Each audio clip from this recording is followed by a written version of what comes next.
Hello, advisors. Thank you all for tuning in today to this KUNA registration overview video. This is designed to be a helpful resource for you all, whether this is your first time registering for KUNA or your 20th time.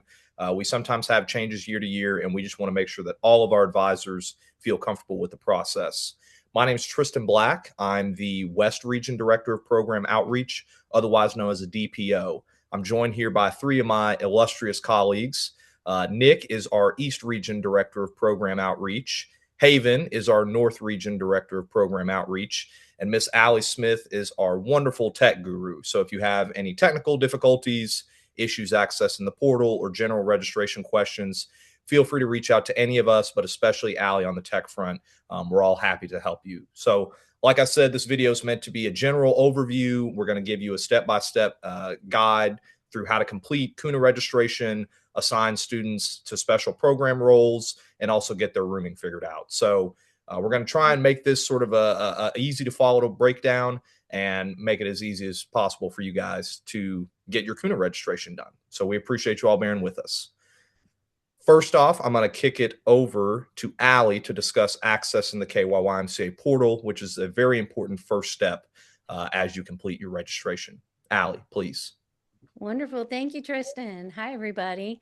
So I'm going to start here on the KYYMCA website where you can get a plethora of information about all of the YMCA programs and events that we have going on throughout the year. But we're going to focus real quick just on KUNA. If you click right here, you can see all sorts of information, links, and most importantly, all of the deadlines and dates that you need to get registered. Now I'm going to quickly take you over. Up here on the top right is how you can always access our online portal. Some important information about accounts, a couple of things. First off, anyone can easily access our portal now by creating their own account. If you believe you are in the system, type in the email that you know, and one of three things will happen. Number one, it knows who you are like it does me here, and it will go ahead and let you log in. Number two, it knows that you're in our system, but has not seen your password yet for the new software. So it's going to prompt you to request a new password. And the third option is it won't recognize your email. If it doesn't, it suggests you either type in a different one or go ahead and select a button to create an account. Now I'm an admin user, so when I click please sign in, it's going to take me very quickly by this screen where you log in and straight into our portal. But that's where you would log in. Now, if you're an advisor, you'll come straight to this page, but you might also be a parent or a donor or a different contact type.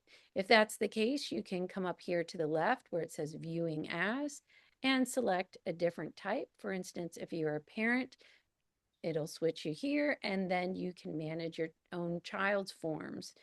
If you, for whatever reason, are a donor and want to give lots of money, you can do that. But let's go back to the advisor page for now, and let's get you registered for KUNA. So over here on the advisor page, we're going to start on the left-hand side where it says Get Started. This is where you complete your own form. So we have a checklist. It'll start with 4 gold buttons with white letters. As you complete your forms below, those will turn to green check marks. If you already completed some forms before, like your health or info form, those might already be green. But KUNA and every program we have has its own code of conduct, so that needs to be done each time. If you're already at a school, we know you're at the school, this is probably unnecessary, but if you're not connected to your school, this is where you would fill out that form and get connected to your school. Now, once you're ready to work on your own school and your delegations information, you have 2 options. One is to get to your school management page here from Getting Started, or go to your left, click Manage Schools, and either of those 2 buttons takes you to this page. Now, this one's not a checklist, it's just a reminder of steps. So hopefully you've completed your intent, but if not, Haven's going to tell you in a minute how to complete that form. And I'm going to quickly go through your roster and student-wide memberships. So let's come down here to manage your roster. So managing your roster, this is not registration. This is just if your school, sorry, it's taking a minute to load, but if your school has any student that is participating in KY YMCA programs, if it's KUNA, KYA, or just student-wide membership, we're going to have all their names here so that you can see them all in one place. If they have filled out their forms, if they've received a needs-based scholarship, if they possibly go to a different school, but your school's allowing them to come with them to a program, you'll see them as adopted here. The only thing you can really do on this form is remove a student. So if you have a child that has moved from middle school to high school or moved on to a different district, here's where you might say, I don't need them on my list anymore, and remove them. But that's your roster management. Heading on back to the managed schools section, the next important thing you can do is your student-wide membership. So select assign memberships. Keep in mind, you have two options. One is your students can register themselves directly, paying by credit card. The other option is you collect the money and pay all at once from an invoice. So this is the option if you decide you want to collect the money yourself. On this page, you can check and see if any students already have memberships, and any that aren't, you just click their name and the purple box shows up. If you have a student running for candidate, you need to make sure you select all the students to be members, because otherwise they can't run for a candidacy. Once you do select it, keep two things in mind. Number one, every time you update this form, it does create a brand new invoice. So please do your very best to only submit this form once if possible, so that you're not getting loads and loads of invoices. The other thing to note on this page is if you do know your student officer roles, you can add them in here. Starting in May, we'll have 2026, 27 as an option, so you can put those in. So that's about it for our student-wide membership. I'm going to take you back over to KUNA and manage schools, hand it to Haven to talk about intents. Hey, my name is Haven. I'm here to help you guys with intents. Intents is really simple. You kind of saw it on the page before there with Allie. You go to the left hand of the screen, you hit Kuna, and you should see a nice little intent button. Now, to kind of let you know what intent is, an intent is really like an RSVP. This to let us know approximately how many students you're bringing, what kind of countries you guys want for KUNA, things of that nature. It's not a hard and fast number of students. Now, we do ask though, if you're, let's say you're intended for 30 students, but things are going really well. You have 45 students. If you have plus or minus 15 students, we do ask that you do let us know. You can email either one of your DPO, things of that nature, so we can just be alerted about how many students you're bringing, if it's plus minus 15. So that way we can contact hotel, make sure that we have everybody accommodated. So that's what's really important for us. Like I said, here you can check your countries, and this is just to kind of give us an idea of how many rooms you're going to have. You want to make sure that your ratios are good for advisors and adults to students, things of that nature, and then hit your intent button and send it on to us. Be more than happy to have it. So next up here, as we go through intents and the need for intents, because it's very important, I'd like to pass off to my good friend Nick, who's going to talk about roster management, POs, and candidates. All right, so Haven has sort of shown us what the intent process looks like. So now we're going to jump right into what the registration process looks like. Like Haven said, the intent is not a complete registration. So once you fill that out, you'll get your spot reserved once it's approved, but you still need to register to let us know that you're coming and work out all the logistics. So sort of how like you got to the intent page, you'll go to the left and hit KUNA, and then you'll hit manage schools, and that'll show you this page. For most of you, it'll be one school. For some of you that are advisors for multiple, you'll see all your schools listed here, and you'll see lines for each of the intents that you have approved. The first thing that you'll see is for the status, it'll say intent approved, and it'll say complete advisor agreement. So you'll want to click on that. These are all the different sort of main things that you need to acknowledge before you can move forward with the registration. It's important that even if you've done this before, it's always good to go and check those out before you initial them, just to make sure you understand, anything that's changed and all the expectations for the advisors and students. Once you've done that, you can hit submit, and then you can go back to the Manage Schools page on the left side.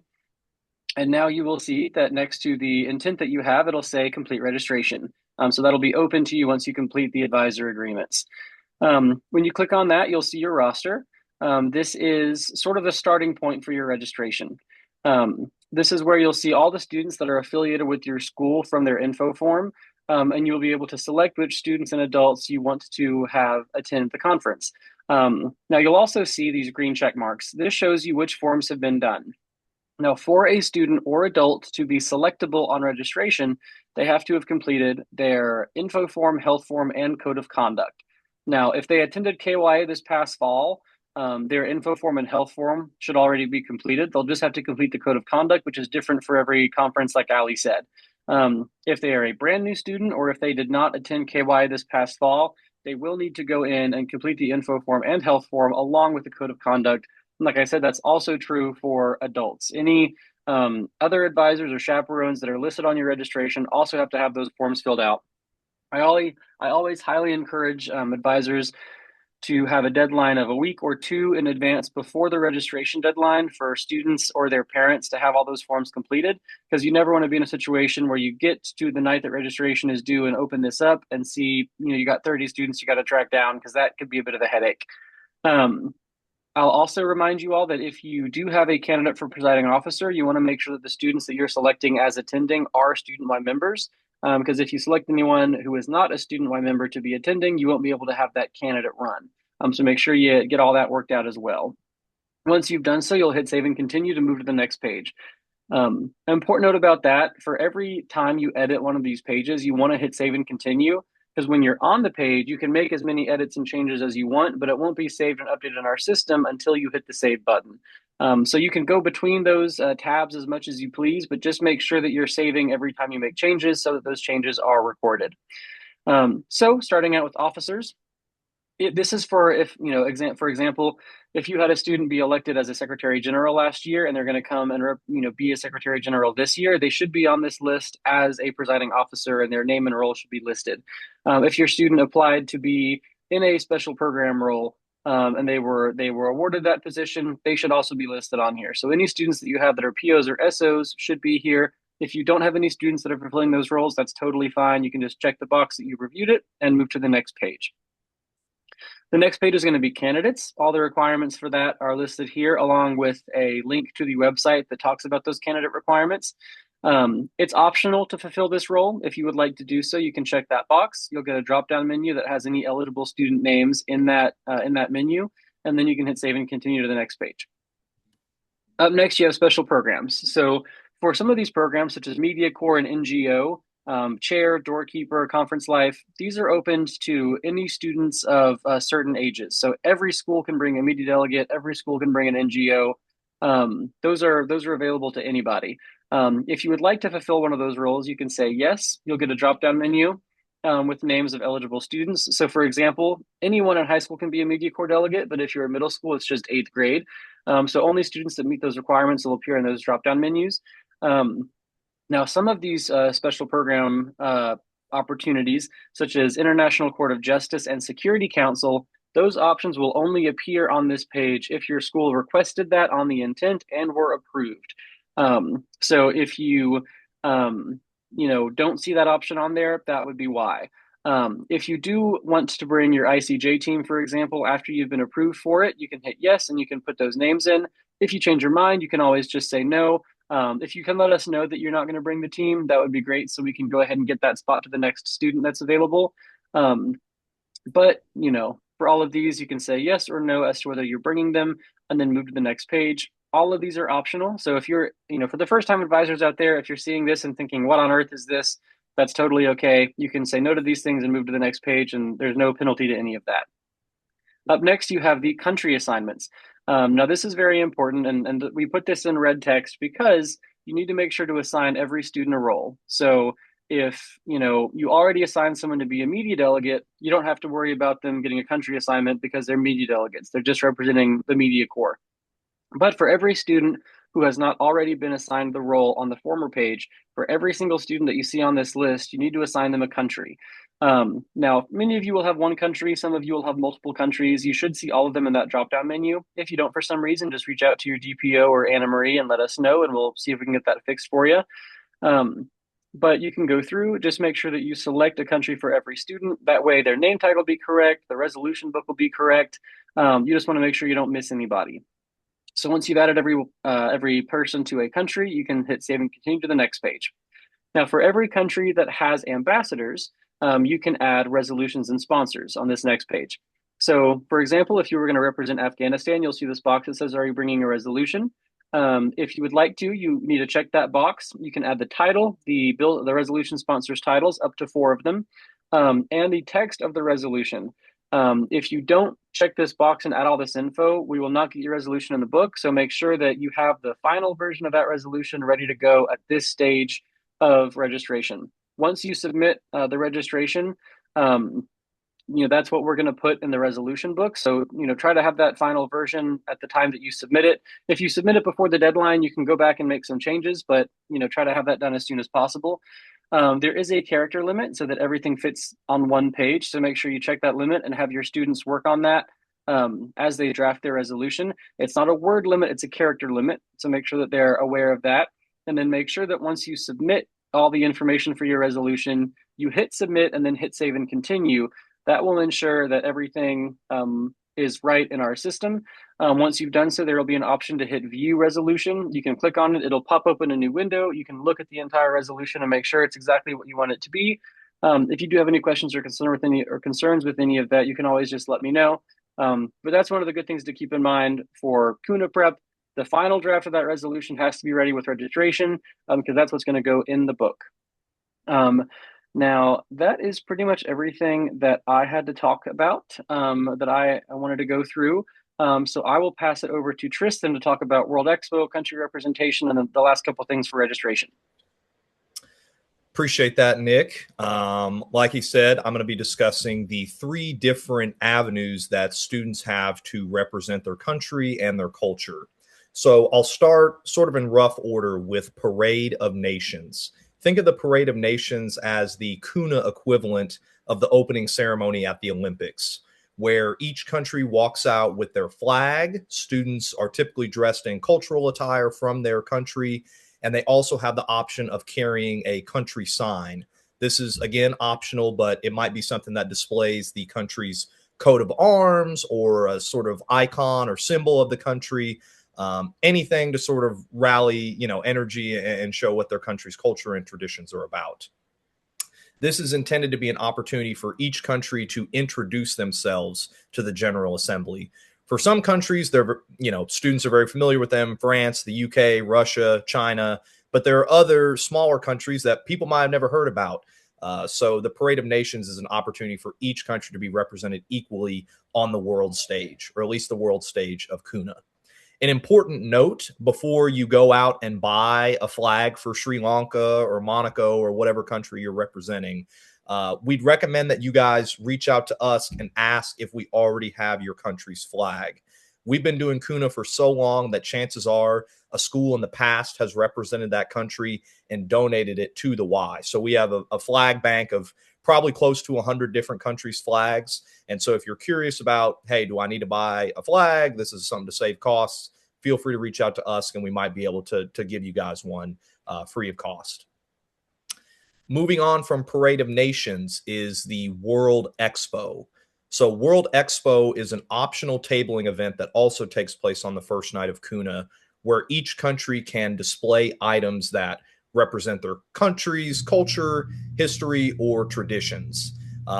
This could be mock artifacts, clothing, pictures, really anything that captures and conveys the culture of the country your students are representing. It's important to note that actual food, physical handouts, items to give out to other students, and any sort of electronics that need to be plugged into a wall are prohibited, not permitted, just for logistical purposes. Think of the World Expo tables as a museum display for each country. So it's supposed to be sort of a static representation. Uh, on that note, fake food, for example, a plastic baguette for France, that's allowed. We just don't want people bringing in very elaborate dishes that could be spilled or might have, a food allergen that another student is allergic to. So no actual food, but plastic or wooden play food, that's totally allowed. It's important to note that each table will also have a World Expo fact sheet that students are expected to complete. This is sort of a fast facts section about when a country was founded, when they gained independence, what's their population, common imports and exports, things of that nature. So this is really for students to be creative with. Like we said, it's meant to be a museum display. They can go in a lot of different directions with that, talking about famous sports, famous, actors or actresses or celebrities from that country. They can really take it in whatever direction they want, as long as it's educational. The goal, as always, is to inform and educate. Last but most certainly not least is international stage. So international stage is definitely one of the most high energy and sort of a fan favorite component of KUNA. International stage is an optional performance up to 2 minutes that takes place in front of the entire General Assembly on the first night of KUNA. So this could be a traditional dance, a skit, or some sort of reenactment of a historical event that took place in your country. Again, this is meant to be a creative outlet for students. And like I said, it's a very high energy part of the conference and a fan favorite for students and adults alike. It's important to keep in mind that international stage especially is intended to be a teaching moment, not something strictly for entertainment. Like I said, the goal is to inform and educate, certainly not perpetuate stereotypes or anything harmful that might be disrespectful to that country and its culture. If you have questions about what is considered an appropriate performance for international stage, Parade of Nations, or World Expo, please reach out to me. I'm coordinating all three of the country representation events. So I'm happy to brainstorm and make sure that things are appropriate and fit the spirit of what we're trying to do here at KUNA. With that said, international stage specifically is a application-based program. And so applications are due by February 9th at midnight. So if you have any questions, feel free to reach out to me. So now that we've discussed country representation, I want to go over rooming at KUNA briefly. So when we look at rooming, you can look at that for students and advisors. As for students, there are two different prices that students would pay for rooms. It's $290 for student Y members, $300 for non-student Y members. Typically, students are placed in rooms of 4 or 5 students each. If you have an odd number of students, we can work around that. Pardon that interruption. If a room has 3 or less students, that will incur an additional fee of $139. There's also the option of mixing students from different schools if you want to avoid that fee. So if you have concerns about an uneven number of boys and girls, we can work around that to where you're not having to pay that extra amount. But typically students are going to be in rooms of 4 or 5. That's the most important thing to remember. As for advisors, there are two options. It's $155 to be in a shared room with one other adult. It's $300 if you want a private room just to yourself. On that note, advisors are eligible for a $155 discount for roughly every 15 students that they bring. So if you're concerned about the cost of an adult room, or you're bringing multiple different advisors and chaperones, if you have a larger delegation, that's a way to alleviate some of that cost burden. As for actually assigning students to their rooms, the names of your students will appear in this sort of blank space in the middle of the page. You can click on their names, drag, and then drop them into their respective rooms. Boys are going to be with boys, girls are going to be with girls. And like we said, if you have an uneven number, please reach out to us if that's going to be a concern. We can figure out a way to get everybody situated in a room of 4 or 5 students. If you have any students who need special accommodations, you can put that in the notes section there by the rooming assignments, or you can also reach out to any of us as DPOs or another member of Y staff to ensure that your students' needs are met and that they're comfortable in their assigned sleeping room. Once you have all of your rooms assigned, that's one of the last steps of the registration process. So congrats to you for getting here. You can hit save and continue at the bottom, but it's important to note that you won't be able to submit your final registration until every student is assigned both a role and is put into a room. So feel free to save and continue and come back to this at any point if you're waiting on students to turn in forms or money. But before you submit your final registration, everyone has to be assigned to a room and assigned a special program area if they're involved in one.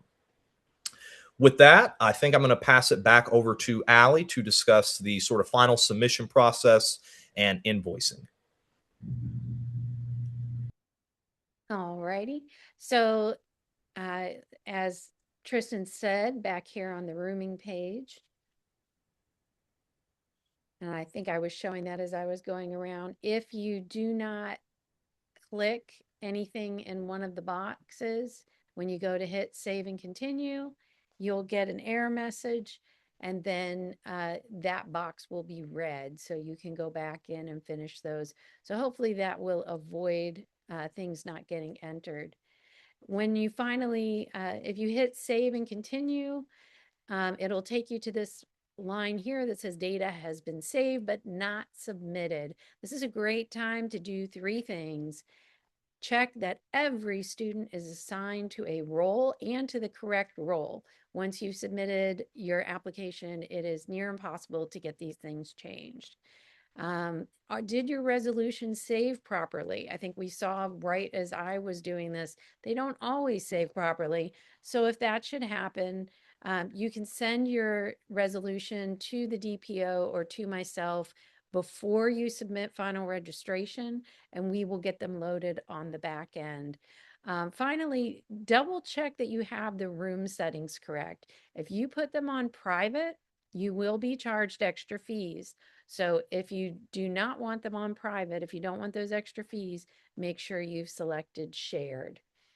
So those are three things to check. You can jump back and forth by going here to this navigation bar to any of the different pages that you've already been on. And once you are completely done, you're sure you've got everything right, go to the rooming page and click submit final registration. You'll then get this message, thank you, your registration has been submitted. From that point, we have to kind of crack down a little bit this year. You'll have 1 hour after you've submitted final registration to reach out to me if something is still not correct. We can't keep going back and forth and back and forth. The hotels and printers don't like that. So please check with me if you've clicked final registration and you've noticed anything is still incorrect, so we can get that all straightened out as quickly as possible. Please note your invoice is a draft, but you can double check it, make sure it looks pretty close. If anything is way off base, please let us know. But a final invoice will be emailed to you by Danielle. You see her name here, and Danielle will get those to you within about 2 to 3 weeks after final registration. That is everything on my end. Who's taking over from here? I guess I'll bring it home for us. Just want to thank you guys for taking the time to do this overview for all of our advisors. And for advisors, like we've said multiple times, if you all have any questions or concerns at any stage of the registration process, feel free to reach out to any of the four of us, and we are happy to help you guys. Thank you all for your interest in KUNA, and we hope to see you all in March very soon. Thank you and have a wonderful day. Bye-bye.